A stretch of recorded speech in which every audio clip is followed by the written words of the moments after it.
Assalamualaikum warahmatullahi wabarakatuh. Selamat sore dan selamat datang di Asogi seri ke-113. Apa saja kutanya Himpunan Onkologi Ginekologi Indonesia. Asogi merupakan webinar online series yang diselenggarakan oleh HOGI dan menjadi wadah diskusi seputar permasalahan dan kasus-kasus terkait onkologi ginekologi. Alhamdulillah, seperti biasa setiap hari Rabu sore bertemu lagi dengan saya Dr. Hoirunisa sebagai host yang akan menemani bincang sore kita tentunya bersama Asogi.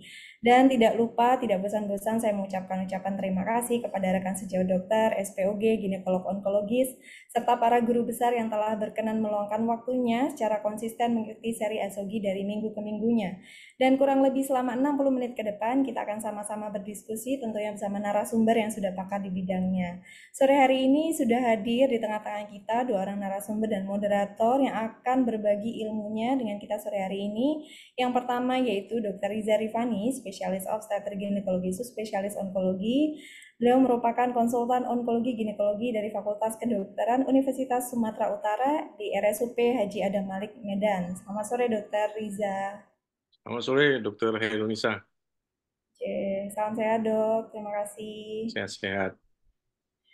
Narasumber kita yang kedua yaitu Dr. Pungki Mulawardana, spesialis obstetrik ginekologi, spesialis onkologi. Beliau merupakan konsultan onkologi ginekologi dari Fakultas Kedokteran Universitas Airlangga di Surabaya di RSUD Dr. Sutomo Surabaya. Selamat sore Dr. Pungki. Selamat sore, Dr. Nisa, Dr. Rifa, Dr. Terima Sunyoto. kasih Terima dok. kasih. Dan yang akan memandu jalannya diskusi Asogi pada sore hari ini yaitu Dr. Sunyoto, spesialis obstetrik ginekologi, spesialis onkologi. Beliau merupakan konsultan onkologi ginekologi dari Fakultas Kedokteran Universitas Airlangga Surabaya dan di RSUD Dr. Sutomo Surabaya. Selamat sore Dr. Sunyoto. Assalamualaikum. Selamat sore, Dr. Anissa. Assalamualaikum warahmatullahi wabarakatuh. Sekalian tanya apa, Dr. Brahmana, Dr. Waalaikumsalam warahmatullahi wabarakatuh. Pungki dan Dr. Rizani ya? Riza, dok. Iya. Dr. Riza, maaf. Iya. Terima kasih, dok. Iya, ya. Salam sehat semuanya ya. Baik, Dr. Nisa, silahkan lanjut. Baik, terima kasih banyak Dr. Sunyoto. Seperti biasa, seluruh peserta yang hadir akan mendapatkan sertifikat BRSKPID dan kehadiran peserta akan tercatat secara otomatis melalui sistem Zoom. Selama acara, kami harapkan kepada seluruh partisipan Asogi untuk bisa berinteraksi secara aktif dengan para narasumber, baik dengan mengajukan pertanyaan secara langsung dengan menekan tombol raise hand terlebih dahulu, atau bisa menuliskan pertanyaannya di fitur Q&A yang telah kami sediakan. Dan mengawali bulan Maret, sore hari ini Asogi akan membahas bagaimana manajemen hiperplasia endometrium. Namun sebelum kita memulai diskusi, seperti biasa saya akan mengundang Ketua HOGI untuk memberikan sambutan sekaligus membuka acara Asogi. Kepada Dr. Brahmana Askandar, spesialis obstetrik ginekologi, spesialis onkologi, kami persilahkan. Assalamualaikum warahmatullahi wabarakatuh. Selamat sore.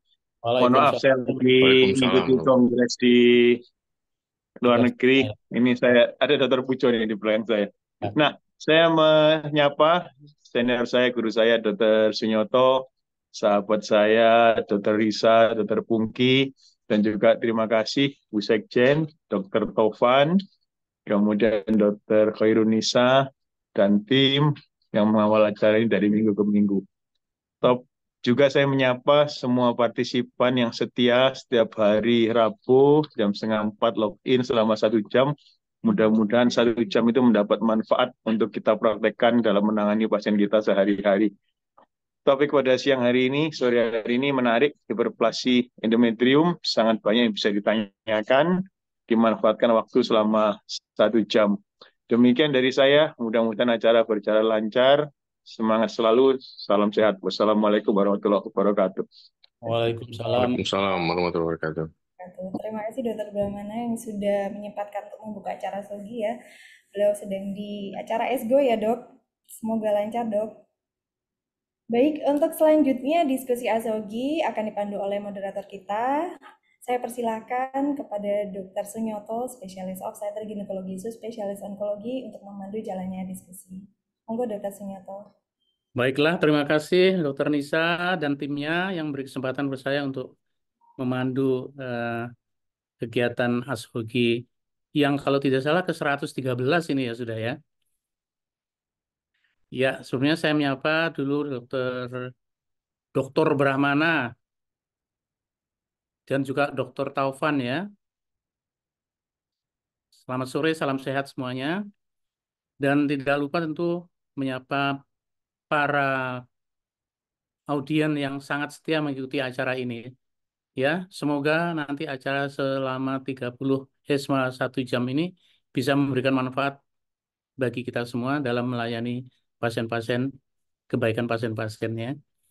Baiklah, hari ini kita akan berdiskusi tentang hiperplasia endometrium, ya, bagaimana manajemennya atau penata laksanaan daripada hiperplasia endometrium, dulu disebut juga hiperplasia glandulare endometrium ya. Nah, pada kesempatan ini dua narasumber kita, Dr. Riza dari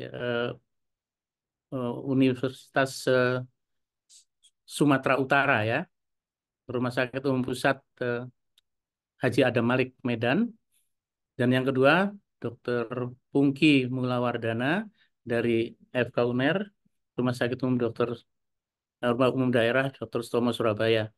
Baiklah, mempersingkat waktu aja kita supaya nanti diskusinya bisa lebih banyak. Kita mulai aja, minta kepada para narasumber untuk presentasikan ya hal-hal yang mungkin nanti bisa menjadi bahan diskusi.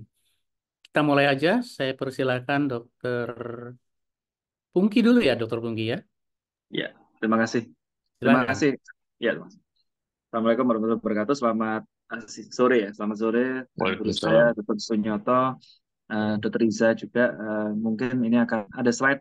Bisa minta tolong di share slide-nya ya tadi. Dari Mbak Lucy tadi. Saya mungkin ada share beberapa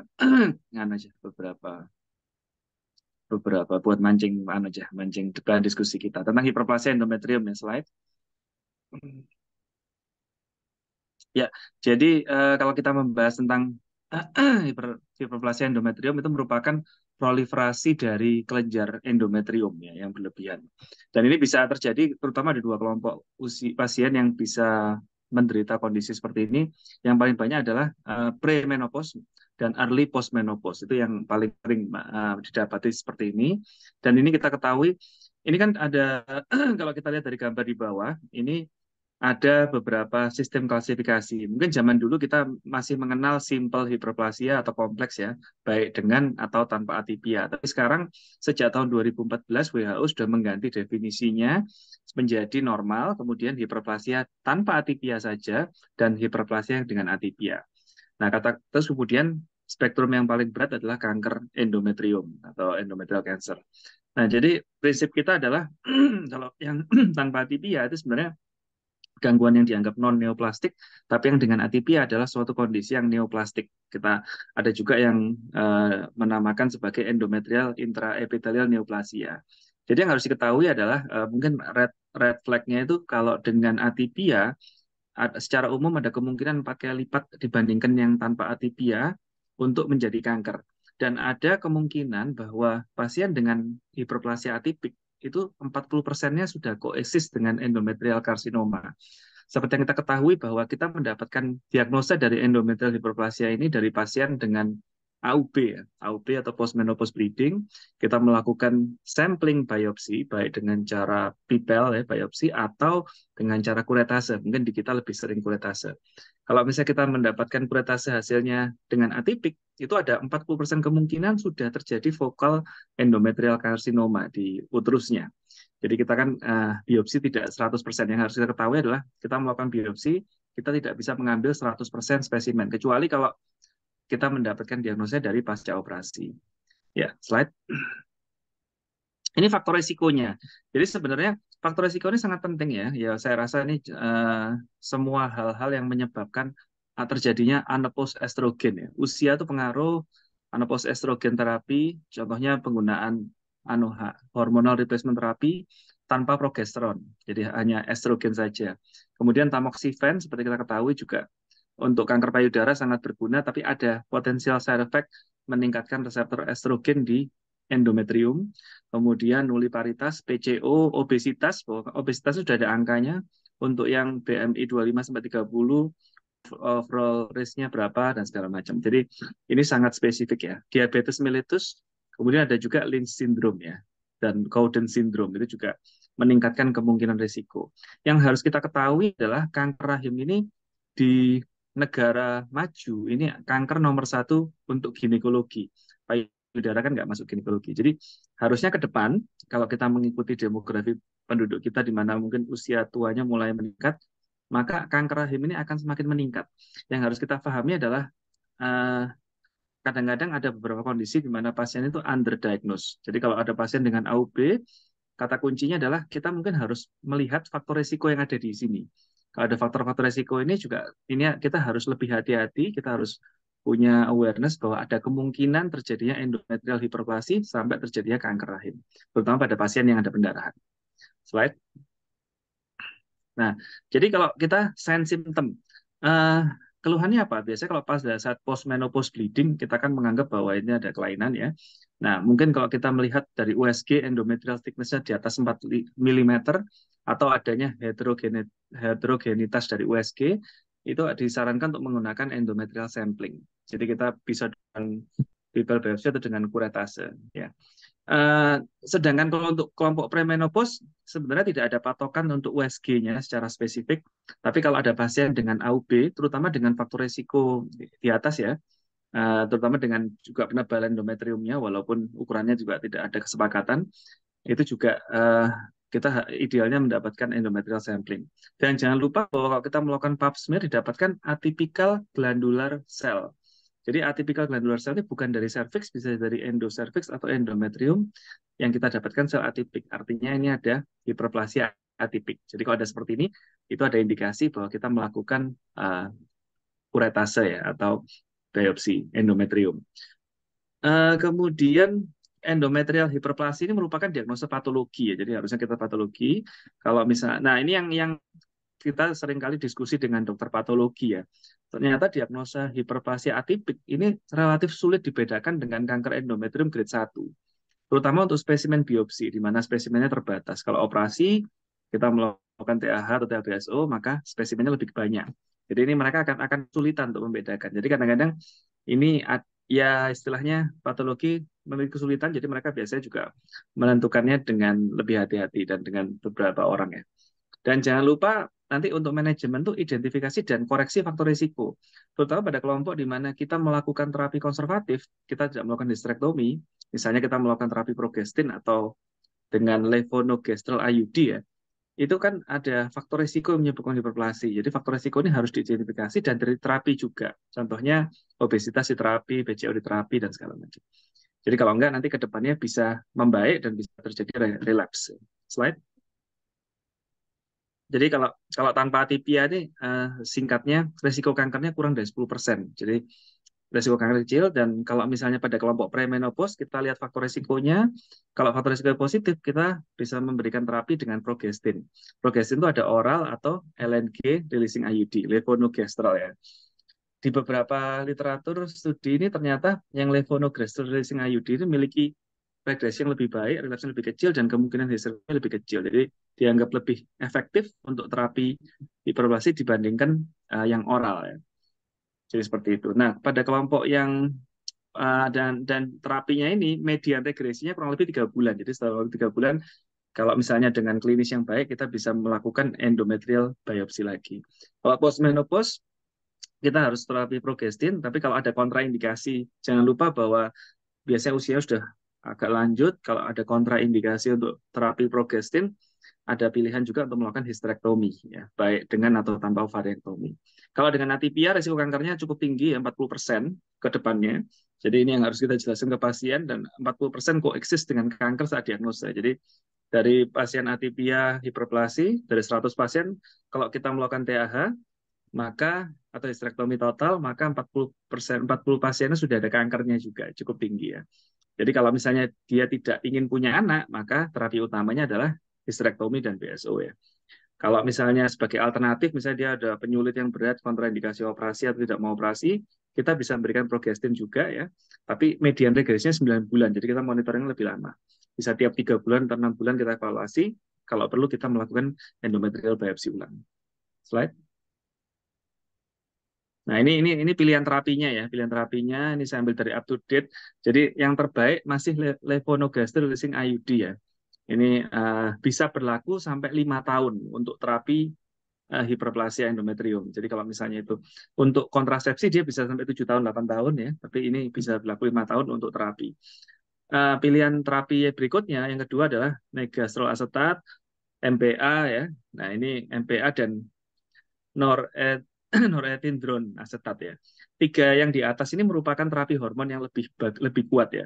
Sedangkan kalau misalnya ada beberapa pasien di mana dia butuh kontrasepsi dan segala macam, kita bisa mengganti dengan terapi yang lain. Contohnya Micronized Progesterone, ya, kemudian Progestin Only Pill, maupun COC, walaupun ini nggak ideal karena ada estrogennya. Dan DMPA juga. Jadi mungkin pilihan yang terbaik adalah tiga di atas ya. Kalau bisa levonorgestrel IUD, cuma ini harganya masih cukup mahal untuk di kita. Tapi ini efektivitasnya lebih baik. Jadi ini ada pilihan-pilihan yang kita bisa menggunakan maupun suntik yang depo 3 bulan. Slide. Ya, mungkin itu sekian dari saya untuk membuka diskusi. Terima kasih, Dr. Sumiati. Baiklah, terima kasih Dr. Pungki. Pada para peserta sekalian boleh mulai mempersiapkan pertanyaan ya. Kita lanjutkan dengan Dr. Riza ya. Silakan Dr. Riza untuk menambahkan hal-hal yang mungkin penting dan perlu untuk berdiskusi nanti. Ya, Silakan. terima kasih. Terima kasih Dr. Sunyoto. Assalamualaikum warahmatullahi wabarakatuh. Yang saya hormati Ketua OGI Dr. Brahmana Askandar, SPOG Subspesialis Onkologi, kemudian Bu Sekjen OGI Dr. Tovan Widya Utami, SPOG Subspesialis Onkologi, Dr. Sunyoto, SPOG Subspesialis Onkologi sebagai moderator Astrogi seri ke-113 pada sore hari ini, narasumber Dr. Pungki Mulawardana, SPG Subspesialis Onkologi. Terima kasih atas kesempatannya pada sore hari ini. Saya izin share screen ya, Dok. Ya, silakan. Terima kasih, Dok. Nah, jadi mengenai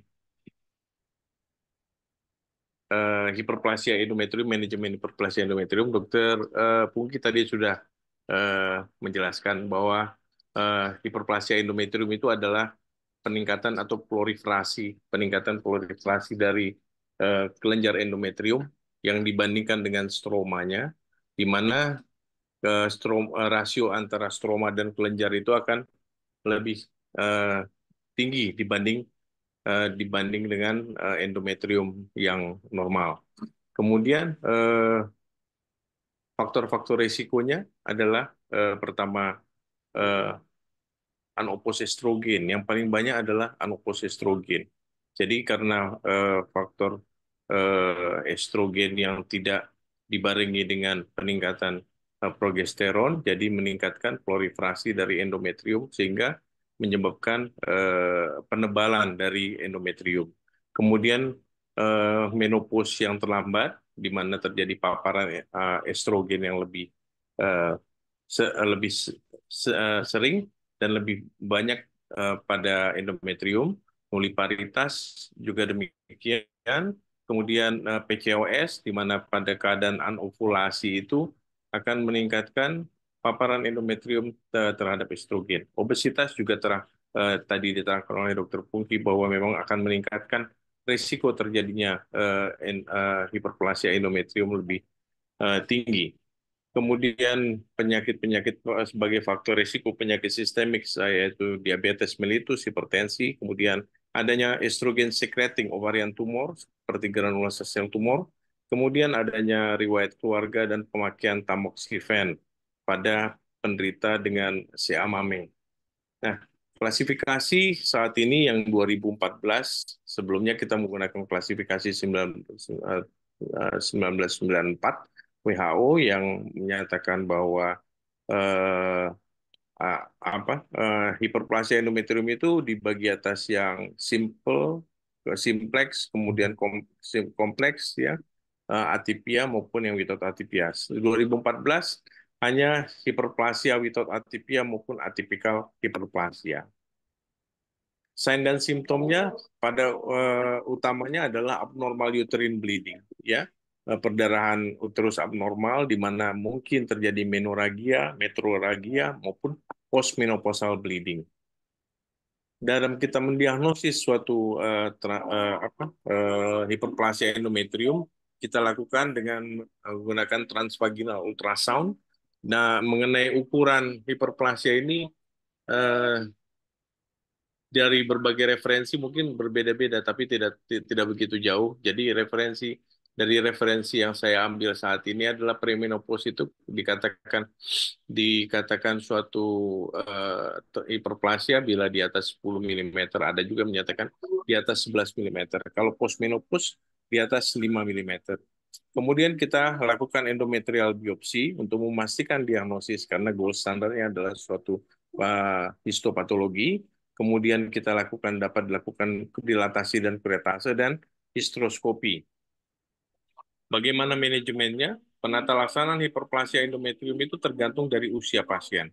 Apakah dia premenopause, postmenopause, kemudian keinginan untuk memiliki anak, dan gejala. Jadi tujuan dari manajemennya adalah untuk mencegah progresi menjadi kanker dan juga untuk mengontrol keluhan seperti abnormal uterine bleeding yang terjadi. Dari ada algoritma yang saya ambil dari buku Preventive Oncology for Gynecologists. Di sini katakan bahwa abnormal uterine bleeding, kemudian bila ada keluhan ini dilakukan penting anamnesis dulu, ya, dilakukan anamnesis, kemudian pemeriksaan fisik. Pemeriksaan fisik, kemudian pemeriksaan penunjang berupa transvaginal sonografi. Kalau memang diperlukan pemeriksaan endometrial biopsi, baik secara office maupun dilatasi kuretase, histroskopi. Nah, bila didapat hasilnya suatu endometrial hiperplasia without atypia, tergantung dari usianya, apakah dia premenopause atau postmenopause. Kalau misalnya premenopause, lihat faktor resiko, apa penyebabnya. Kemudian pilihan terapinya bisa dilakukan observasi, kemudian bisa diberikan low dose progestin, maupun dilakukan histerektomi. Ini kalau misalnya dengan catatan tidak membutuhkan organ reproduksi atau fertilitas sudah cukup. Ya. Kemudian dengan low dose progestin, bila tidak respon dapat diberikan high dose progestin. Bila tidak respon baru dilakukan histerektomi. Sedangkan kalau misalnya responnya baik, dilakukan pemeriksaan follow up dengan pemeriksaan biopsi endometrium per tahun. Postmenopausal without atypia, pilihannya bisa histerektomi. Kalau kontraindikasi untuk operasi maupun menolak untuk dilakukan tindakan operasi, berikan obat medisinal dengan progesteron. Pada yang endometrial hiperplasia dengan atypia atau endometrial intraepithelial neoplasia, premenopause atau postmenopause, dan yang memerlukan fertilitas, ya, memerlukan fungsi fertilitas. Nah, standarnya memang adalah histerektomi kalau memang sudah atypia, karena kalau misalnya pada atypia ini seperti tadi sebelumnya Dokter Pungki katakan, sekitar 40% kemungkinan terjadi keganasan. Jadi memang disarankan atau direkomendasikan adalah histerektomi. Namun masalahnya kalau misalnya dia masih butuh organ reproduksi untuk fungsi fertilitasnya masih diperlukan. Jadi pilihannya adalah medisinal dengan pemberian progesteron dengan high dose progestin. Bila tidak respon setelah follow up sekitar 6 sampai 12 bulan, dapat pilihannya adalah histerektomi. Namun kalau misalnya responnya baik, dapat dilakukan pemeriksaan atau follow up per tahun. Kemudian terapi progesteron yang biasa dipakai adalah jenis progesteron, ya, progesteron untuk benign dan simple hiperplasia 300 mg per oral 14 hari per bulan, ya. Kalau yang atipikal sekitar 300 juga sama. Kemudian medroksiprogesteron asetat, ya, dapat diberikan oral maupun injeksi oral seperti Depo-Provera atau Provera oral, ya. Kemudian megestroasetat untuk benign dan simple 80 mg per oral, sedangkan kalau yang atipikal antara 160 mg per 160 mg per hari. Kemudian levonorgestrel IUD, ya, ini 20 mikrogram per hari selama 6 bulan untuk selama 2 tahun. Demikian mungkin itu Dr. Sunyoto yang dapat saya tambahkan. Terima kasih banyak atas kesempatannya. Baiklah, terima kasih Dr. Riza, Dr. Pungki yang telah menyampaikan paparannya ya mengenai eh, hiperplasia endometrium ya. Jadi tadi sudah disampaikan mengenai faktor risiko, kemudian bagaimana klasifikasinya dan bagaimana penata laksanaannya ya, dan juga pemilihan penata laksanaan bisa operatif, bisa medisinalis, pemilihan obatnya juga sudah disampaikan. Untuk selanjutnya, baiklah kita mulai berdiskusi. Untuk para peserta sekalian, silakan kalau sudah ada pertanyaan, boleh diajukan langsung atau dituliskan ya di chatnya ya. Coba tolong buka, mungkin sudah ada pertanyaan di chat. Nah, ternyata sudah banyak pertanyaannya ini.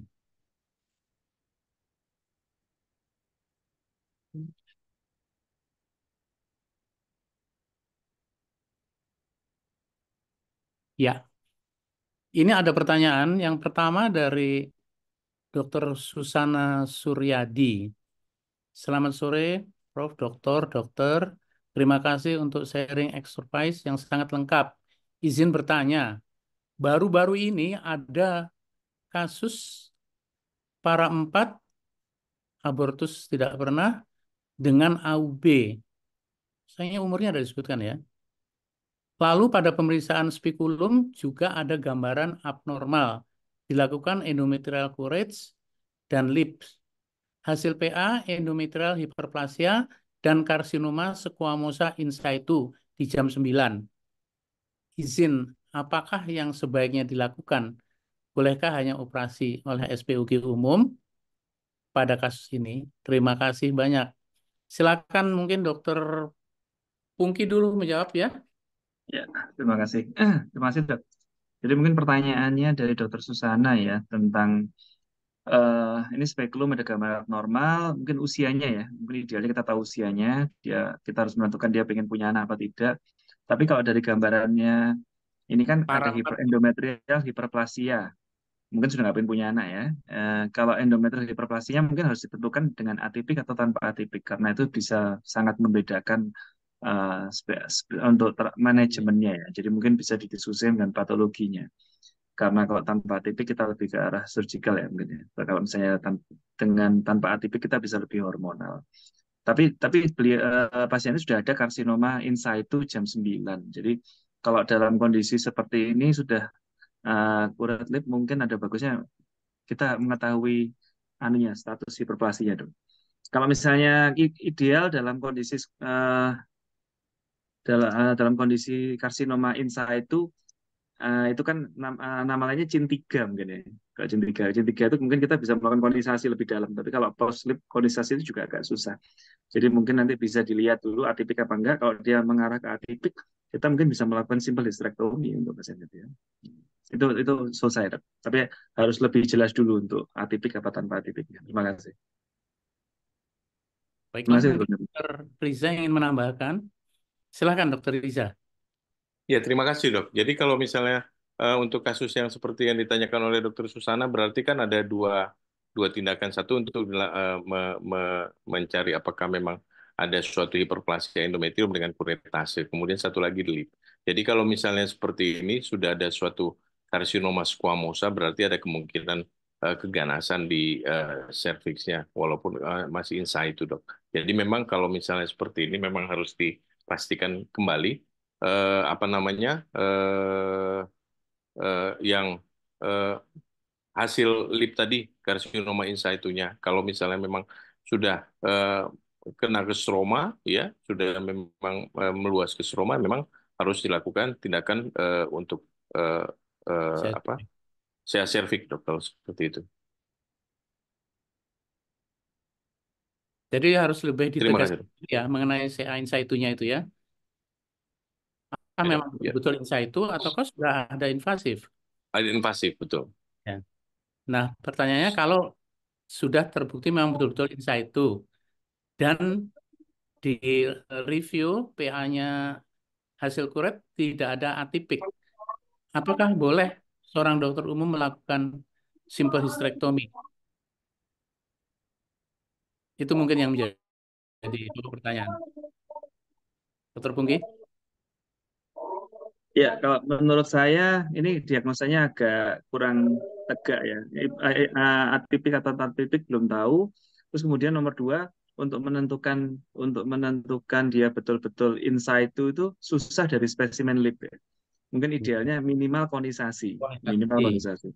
Cuman kalau kita lip kita rekonisasi itu susahnya luar biasa. Mungkin kita punya pengalaman semua tentang itu ya. Jadi usul saya mungkin di refer ya, mungkin ada bagusnya kita melakukan MRI dan segala macam ya. Kalau kalau memadai kalau ada. Jadi kita ingin mengetahui apakah ada, karena memang saya setuju dengan Riza ya bahwa ada kemungkinan bahwa spesimen spesimen yang in situ ini tidak ada kuat, artinya sudah ada vokal invasif di atasnya. Kalau in situ itu kan berarti kan stadium 0, CIN 3 atau ya. Tapi ada kemungkinan dia sudah stadium 1, 1A1, 1A2 atau bahkan itu. Jadi kalau dia sudah invasif berarti kita masuk protokol onco, jadi mungkin diperlukan minimal radikal hysterectomy gitu ya.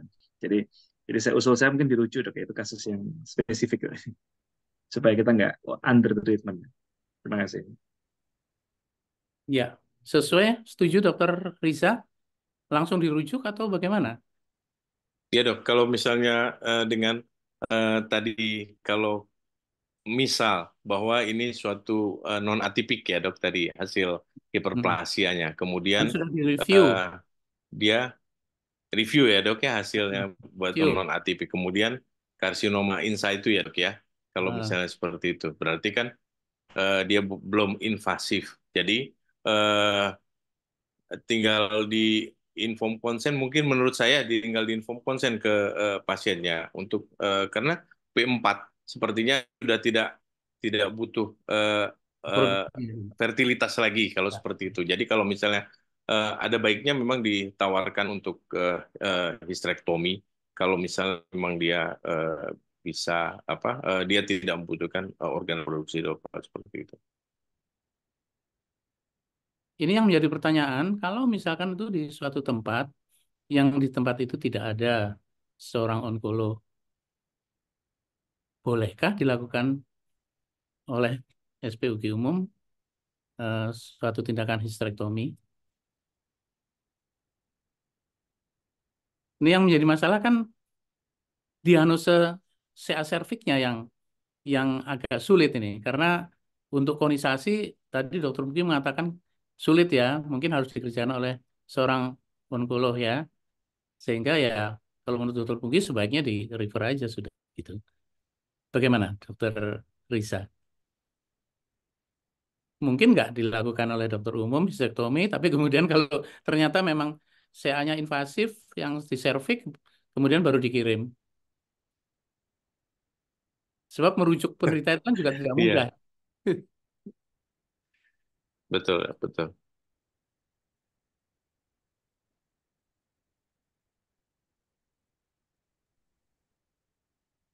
Ya sebaiknya kalau memungkinkan dirujuk, sebaiknya dirujuk. Ya, Ya begitu ya. iya, iya, dok. Kesulitan ya. eh, Mungkin juga ya dilakukan suatu histerektomi, kemudian hasil PA-nya bagaimana, betul-betul in situ, ataukah ternyata sudah ada yang invasif. Ya, kalau ada yang invasif kan berarti perlu tindakan lebih lanjut. Ada yang mau ditambahkan lagi, Dokter Pungki, Dokter Anu, untuk pertanyaan ini? Nggak ada dok. Kalau Nggak ada. memang Cukup, tidak dok. memungkinkan onkologi, Ya, tidak ada MRI, ya mungkin simple hysterectomy itu salah satu opsi dok ya. Tapi iya, kita iya, harus menjelaskan bahwa ini kan dengan segala macam keterbatasan ya. iya, keterbatasan. Ya itu Dan yang harus kemungkinan disampaikan. Jadi kemungkinannya, jangan sampai, iya. hmm, Jadi jangan sampai nanti kita iya, ngomong, oh ini terapi definitifnya yang terbaik ini nanti kalau pasiennya shopping-shopping nanti bayar. iya, jangan mengatakan Iya, itu positif ya, artinya iya, masih iya, kan kemungkinan dirujuk kalau nanti ternyata hasilnya beda. iya, iya. Ya, Setuju baiklah dok. kita ke pertanyaan lebih lanjut.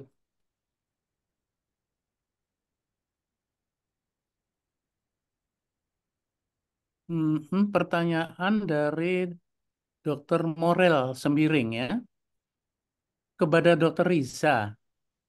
Dengan kemungkinan 40% menjadi CA endometrium pada jenis hiperplasia atipia, apakah simple total histerektomi masih dapat dilakukan. Bagaimana, Dokter Isa? Ya, Jadi kemungkinannya kan izin 40. dok. Ya, baik. Terima kasih dok. Jadi kalau untuk saya endometrium, kemungkinan dari hiperplasia endometrium memang sekitar 30-40%. Tindakan definitif, bukan. Tindakan yang ideal adalah simple hysterectomy memang, dengan hysterectomy. Jadi simple hysterectomy masih dapat dilakukan untuk pasien dengan hiperplasia Ya. endometrium yang atipia. Karena ini belum suatu malignansi, dokter. Mungkin itu jawabannya, dok. Terima kasih. Ya. Dokter Pungki mau menambahkan? Iya, jadi memang terapi utamanya simple hysterectomy ya, TAH. Mungkin yang jadi pertanyaan tambahan tuh perlu BSO apa enggak. Jangan lupa kita melakukan opportunistic salpingectomy ya. Jadi pada kita hysterectomy, tubanya kita ambil atau minimal fimbrial ini kita ambil. Kalau ovariumnya ini masih perdebatan karena sebenarnya kalaupun dia CA, kejadian metanya ke ovarium hanya 5% ya, jadi nggak seberapa besar.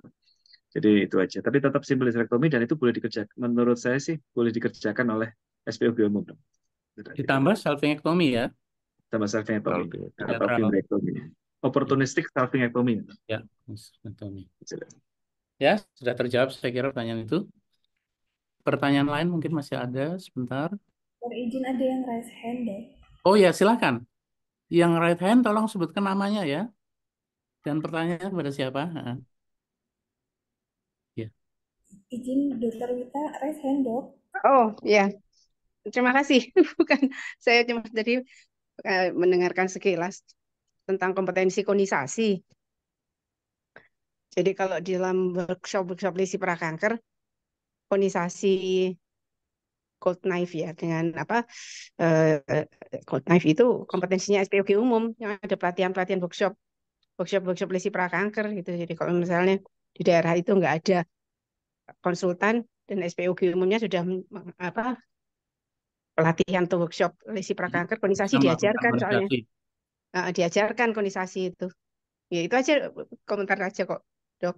Ya, terima kasih tadi banyak. Dokter Pungki menyatakan kalau dia sudah pernah di lab itu konisasinya bilangnya susah gitu loh, sulit katanya. Jadi ya mungkin juga dipertimbangkan itu ya. Artinya kalau memang kemungkinan bisa dikerjakan, mampu mengerjakan ya silahkan melakukan konisasi ya untuk lebih menegakkan diagnosisnya. Gitu ya Dokter Lita? Iya betul, Dok. Susah memang kalau sudah pernah lip. Artinya Iya. kan kalau pada workshop itu kan Batasannya kan. serviks konisasi yang belum dilakukan apa-apa mungkin Iya, ya betul. Mas Naif gitu ya. Terima kasih. Lanjut.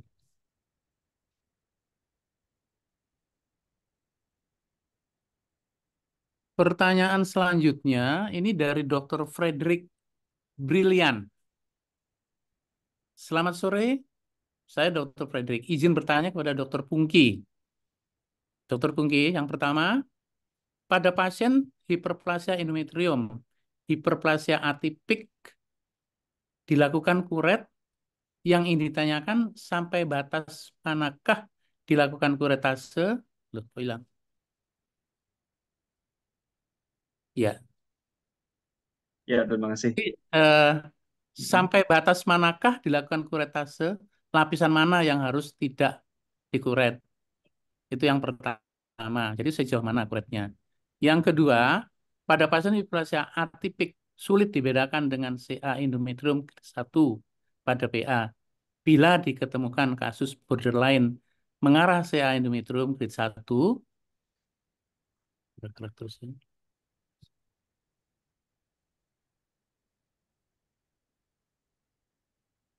Pada PA, bila diketemukan kasus borderline mengarah CA endometrium grade 1, sebagai dokter kita memakai protap CA endometrium grade 1 atau hiperplasia endometrium, dok. Pada kasus borderline, ini yang pertanyaan kedua. Yang pertama tadi mengenai batasan kuretnya, kemudian yang kedua, pada kasus borderline kita pakai protap yang mana? Apakah protap CA endometrium ataukah protap untuk hiperplasia endometrium? Silakan Dokter Pungki. Ya, terima kasih, Mas Nyoto.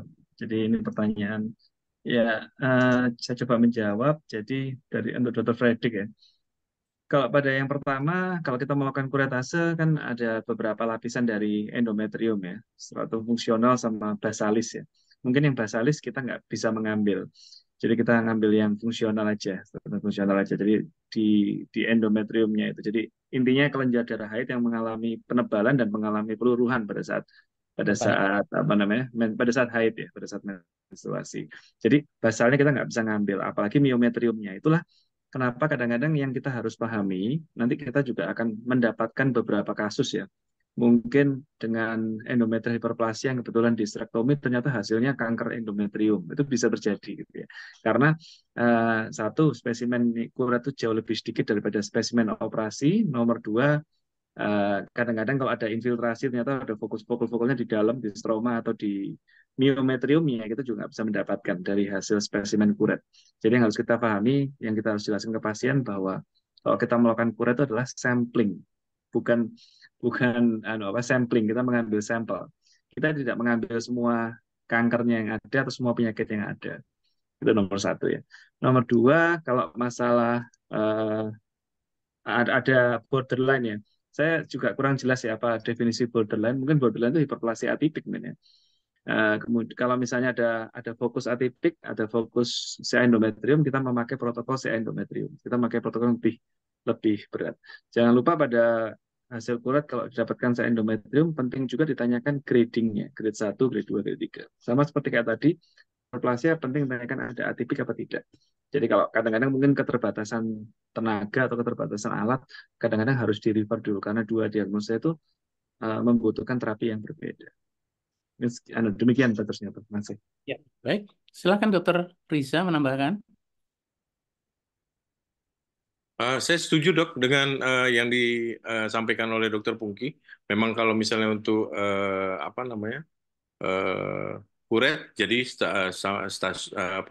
lapisan teratas yang diambil untuk kuretase.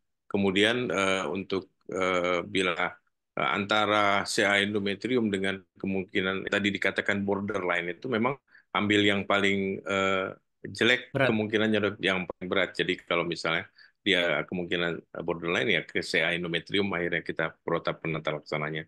Terima kasih dokter.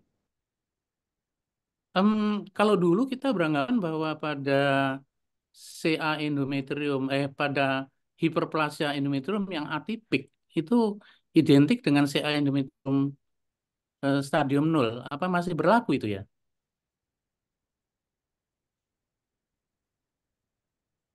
Tidak ada kayaknya dok. Kalau misalnya itu untuk eh, eh, hiperplasia atipia dianggap bahwa bukan suatu suatu keganasan atau malignansi mungkin itu dok. Ya, bagaimana Dokter Pungki? Sudah tidak Iya, berlaku kan? Dulu kita menganggap hiperplasia endometrium yang kompleks atipik itu sama dengan CA endometrium stadium 0. iya, mungkin saya setuju Dokter Riza. Jadi sudah Zaman tidak dulu berlaku, gitu. Dok. Tidak Sekarang sudah berlaku, juga tidak ya. berlaku. Tapi itu dianggap memang sebenarnya gini kalau kita ngomong endometrial Atipik. hiperplasia yang dengan atipik itu memang lesi prakanker, kita anggap sebagai lesi prakanker. Ini apa? Seperti cinnya pada Vaksin 3. endometrium. Iya, mungkin jin 3 ya seperti itu. Jadi seperti itu. Dan yang harus diwaspadai pada atipik ini ada 40%-nya sudah ada kanker. Itu yang kita ketahui. Nah, itu. Karena ada dua faktor. Ada dua faktor. Nomor satu, kadang-kadang bisa jadi patologinya bacanya kurang akurat ya. Ini bukan menyalahkan, tapi ada yang saya baca seperti itu. Jadi ternyata dia bacanya under ya. Atau nomor dua, memang dia spesimen yang terbaca adalah spesimen atipik, tapi sudah ada fokus endometrium di tempat lain yang sudah timbul. Jadi itulah kenapa. Itulah kenapa kalau pada atipik, terutama pada kelompok yang postmenopause atau kelompok dengan faktor risiko yang tinggi, itu kita sangat menyarankan seperti Dr. Risa tadi katakan ya di slide-nya, sangat menyarankan hysterectomy. Jadi hysterectomy itu karena dengan risiko seperti itu. Kecuali ada beberapa kasus di mana dia masih infertil ya, dia fertility sparing. Ya. Fertility sparing itu pada saya endometrium bisa, pada atipik pun bisa. Gitu. Tapi harus kita pastikan dulu tentang masih butuh rahim atau tidak, fertility sparing atau tidak. Mungkin begitu dok. Ya. Terima kasih. Ya, jadi sekali lagi juga dalam manajemen itu kita juga harus memperhatikan faktor risiko ya, faktor risiko yang juga yang harus diatasi juga. Kemudian ada pertanyaan berikutnya, ini pertanyaan yang ringan aja ini. Kepada Dokter Riza, darinya siapa ini? Oh, sebelum dicoba. Mana? Dari penanya tanpa nama ini ya. Selamat sore dokter, izin bertanya. Berdasarkan pengalaman dokter, dari semua paparan terapi pilihan medikamentosa, mana outcome yang lebih baik dokter? Terima kasih. Jadi maksudnya pemilihan atau pemakaian eh, medikamentosa, pemilihan progestagennya, yang mana Obat yang paling terapi progesteron, ya. Mhm. Izin dok, ya terima kasih dok. Jadi kalau misalnya memang tergantung dari individual kalau misalnya seperti itu. Jadi misalnya progesteron diberikan MPA per oral, mungkin masalahnya masalah compliance, maksudnya pemberiannya kan tidak pemberian cukup cukup lama untuk meminum obatnya. Jadi mungkin terlupa dan sebagainya. Kemudian eh, pemberian levonorgestrel IUD dikatakan kalau misalnya menurut reference memang dikatakan pemberian pemakaian levonorgestrel IUD yang lebih direkomendasikan Ya. untuk medikamentosa dibanding dengan pemberian yang lain. Untuk baik itu yang untuk atipia maupun yang apa without atipia. Jadi memang levonorgestrel IUD yang dari banyak literatur Ini ya. dikatakan itu yang menjadi pilihan. Mungkin itu dokter. Terima kasih. Ya, jadi pertanyaan selanjutnya ini juga terjawab ya. Ada pertanyaan mengenai pemakaian Mirena itu ya, levonorgestrel itu pada yang atipik boleh nggak? Tapi sudah terjawab tadi oleh Dokter Riza bahwa itu dimungkinkan. Mungkin Dokter Ya, Pungki akan menambahkan, Dokter Pungki, silakan. Ya, tadi saya setuju. Jadi levonorgestrel releasing IUD itu adalah yang terbaik. Yang terbaik karena simple, mudah, kecuali kalau ada kontraindikasi. Misalnya kebetulan ada anatomi uterus yang tidak bisa memungkinkan masuk ke dalam, ya baru itu tidak bisa ya. Kontraindikasinya sedikit. Sama mungkin harganya mahal. Mahal ya, nggak di cover JKN juga.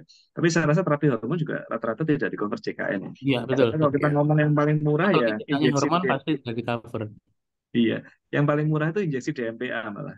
Injeksi DMP, ya. DMPA 3 bulan sekali itu paling murah. Paling murah, paling acceptable. Tapi di slide saya tadi urutan terbawah. Jadi yang tertinggi itu levonorgestrel IUD, terus kemudian megestrol asetat, dan segala macam. Progestin. Mungkin bagi pasien yang mendapatkan progestin, apapun tipenya, itu ada juga yang saya baca itu penggunaan cyclic versus continuous. Oke. Jadi kan ada yang menggunakan continuous ya, 14 hari atau 12 hari 14 dalam hari. 1 bulan ya. Tapi ternyata hasilnya lebih bagus continuous.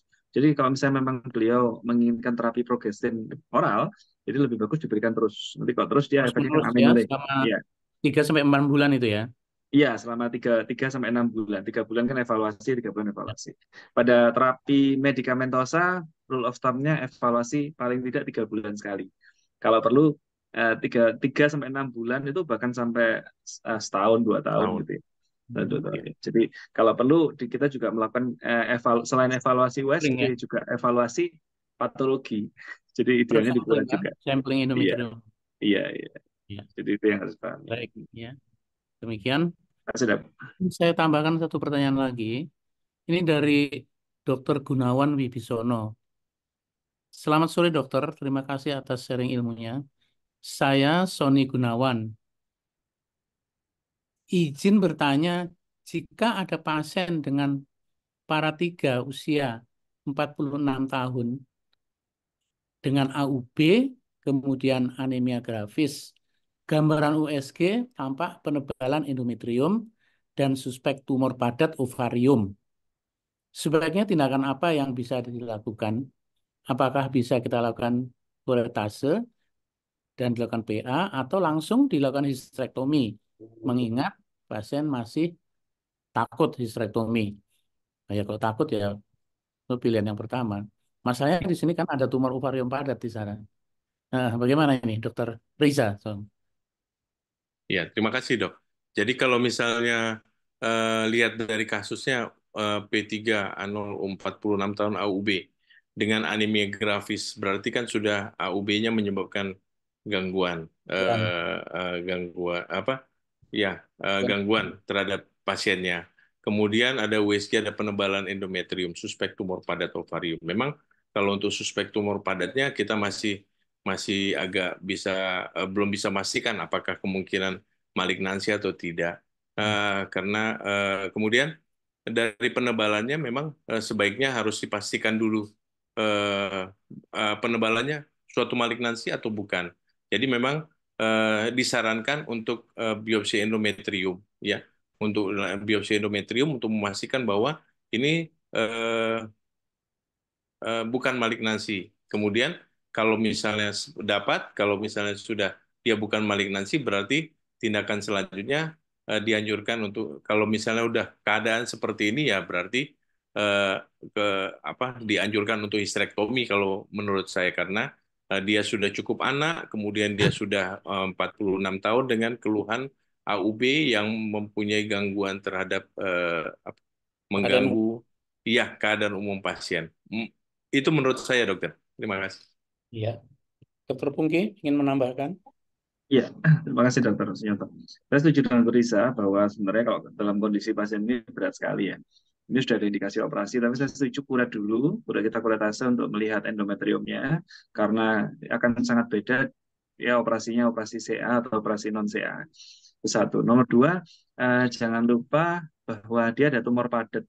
Kalau ada pendarahan apapun hasilnya, itu kan ada kemungkinan juga ini salah satu faktor risikonya granulosa sel tumor. Jadi sudah ada di slide-nya Dr. Riza ya. Jadi ada Ya, kemungkinan granulosa sel tumor biasanya bentuknya solid. Jadi kalau ada solid itu faktor risikonya. Jadi misalnya nih, ternyata pasiennya ini hiperplasia tanpa atipik gitu ya.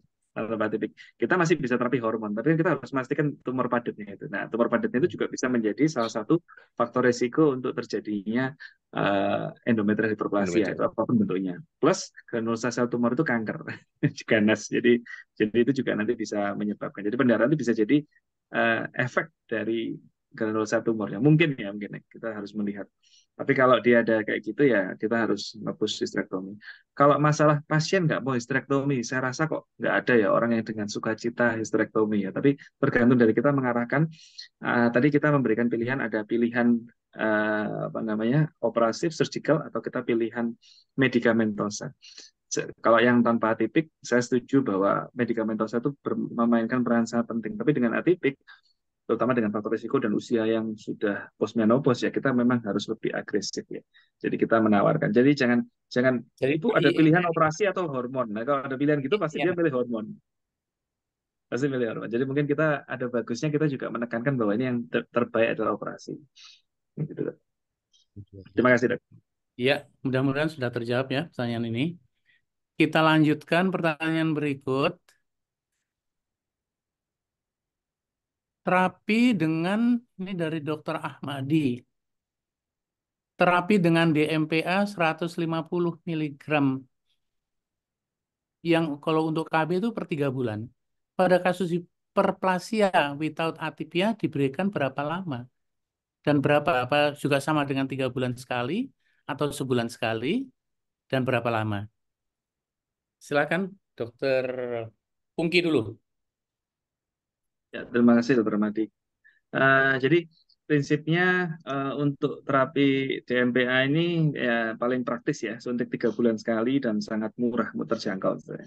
Nah dalam kondisi seperti ini sebenarnya kita harus tahu pasien ini arahnya kemana. Misalnya ada beberapa pasien di mana dia masih ingin punya anak ya. Kalau ingin punya anak mungkin injeksi DMPA bukan pilihan terbaik, malah mungkin oral ya. Tapi kalau misalnya dia sudah nggak ingin punya anak, dia membutuhkan kontrasepsi, kita bisa memberikan terus sampai beliaunya mengalami menopause dengan pertimbangan bahwa nanti kita evaluasi tiap 3 bulan. Kalau memang endometriumnya sudah menipis nggak apa-apa. Kalau masih tebal atau makin menebal, kita harus melakukan kuret ulangan. Ya idealnya kita melakukan biopsi ulangan ya. Tapi kadang-kadang kan terlalu invasif. Ada beberapa pasien yang mungkin kalau kondisinya membaik secara klinis kita tidak perlu melakukan. Tapi kalau beliau membutuhkan KB, ada bagusnya diteruskan. Karena misalnya dia hiperplasia tanpa atipik pun, ya dia ada perbaikan, dia bisa terulang kembali. Karena pada pasien itu sudah ada faktor risiko yaitu suatu kondisi yang anapos estrogen di mana mudah terjadi hiperplasi. Dan hiperplasi yang tanpa atipik pun juga tetap ada risiko 10% ya, lifetime dia menjadi kanker. Mungkin itu dokternya. Jadi kita harus memastikan objektif pasiennya itu apa. Pengen punya anak atau nggak pengen punya anak. Dan Terima faktor kasih. sangat menentukan juga ya. Menentukan ya. Ya. Setuju. Dokter Riza mungkin ingin menambahkan, silahkan Dokter Riza.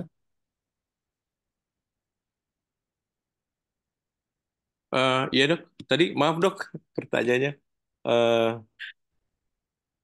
Pertanyaannya tadi mengenai penggunaan DMP yang 150 miligram oh itu iya, baik. ya, Oh iya, maaf dok. untuk Iya, mengenai untuk yang hiperplasia tanpa atipia. tanpa atipia. Iya. Ya, Jadi kalau misalnya berapa lama? penggunaan DMPA seperti dokter Puki katakan dapat diberikan selama per 3 bulan, kemudian selama 6 bulan kemudian dievaluasi apakah ada perbaikan atau tidak dari eh, apa namanya hiperplasianya dan dapat diberikan sampai 1 tahun, maksudnya sampai 12 bulan, kemudian diberikan lagi per 3 bulan untuk DMPA injeksi ya dok, kalau misalnya untuk 150 miligram. Mungkin itu dokter. Mudah-mudahan ini cukup memuaskan bagi yang bertanya ya. Kita lanjutkan pertanyaan berikutnya. Ini dari Dokter Safira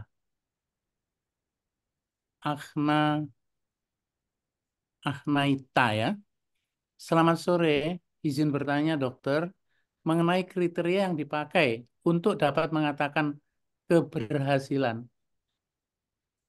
Wah, hilang lagi sebentar.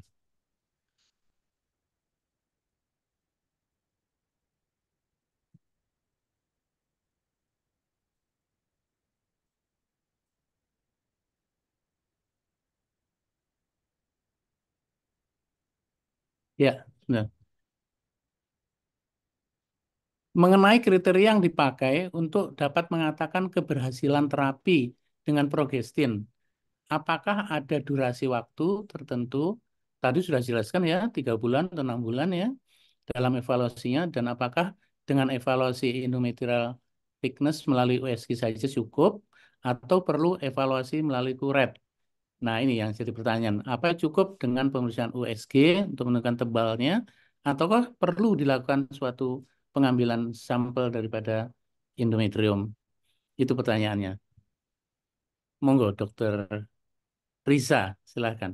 Ya, terima kasih dok. Jadi kalau misalnya untuk evaluasi eh, dikatakan antara 3 sampai 6 bulan untuk lakukan evaluasi. Kemudian kalau misalnya memang dikatakan gagal, kalau misalnya dari selama 1 tahun atau 2 kali evaluasi itu tidak ada perubahan dari hasil histopatologi. Jadi memang kalau untuk evaluasinya selain kita melihat endometrial thickness dari pemeriksaan sonografi, kita juga harus melakukan penilaian dengan histopatologi. Jadi harus dari hasil biopsi endometrium, dok.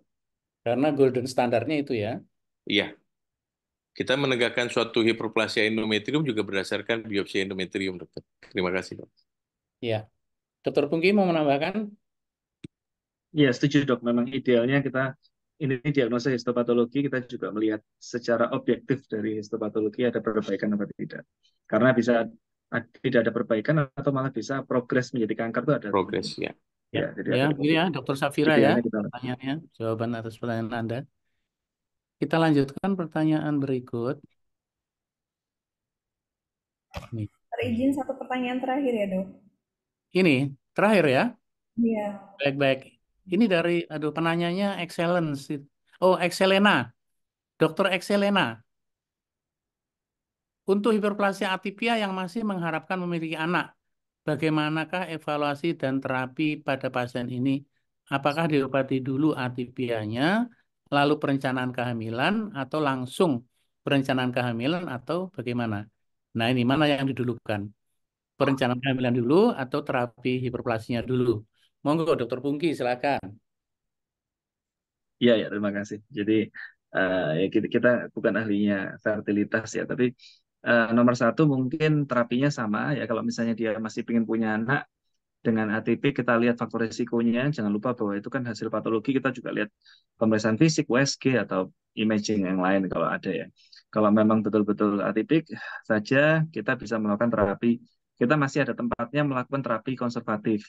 Terapi konservatifnya dengan sama dengan progestin juga atau dengan levonorgestrel releasing IUD. Itu jadi protokolnya mungkin serupa dengan CA endometrium stadium 1, Dok. Jadi masih pengen fertility sparing pada CA endometrium.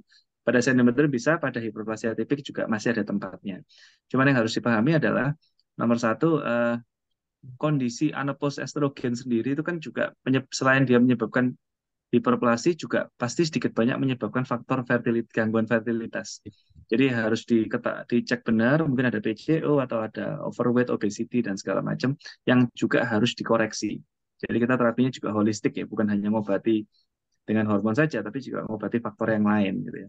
Yang lain. Kemudian nomor dua, mungkin juga sekaligus kita mengevaluasi faktor fertilitas. Dia ada pregnancy wish ya, ada pregnancy wish, kemudian pregnancy ability juga harus dicek, misalnya AMH-nya, kemudian sperma analisisnya, kemudian tubanya ada data apa enggak dan segala macam. Jadi ada beberapa faktor yang memang harus dievaluasi. Kalau memang secara teoritis masih bisa program hamil, nggak apa-apa. Tapi kalau misalnya pasiennya sudah 45 tahun, AMH-nya rendah, dia masih ingin fertility sparing, nah kita harus betul-betul dia menikah 20 tahun belum punya anak ya, infertil gitu ya. Jadi dalam kondisi seperti itu kita juga harus wise mengarahkan ke pasien apa kemungkinan kehamilan gimana. Mungkin kalau bisa bayi tabung nggak apa-apa, kalau nggak bisa kan kecil ya. Jadi memang dalam kondisi susah seperti ini kadang-kadang kita juga harus diskusi dengan pasien, kita membiarkan pasien yang mengambil kesimpulan mana yang terbaik buat dia. Tapi kita harus bukan berarti bahwa semua bisa terapi konservatif, Dok ya.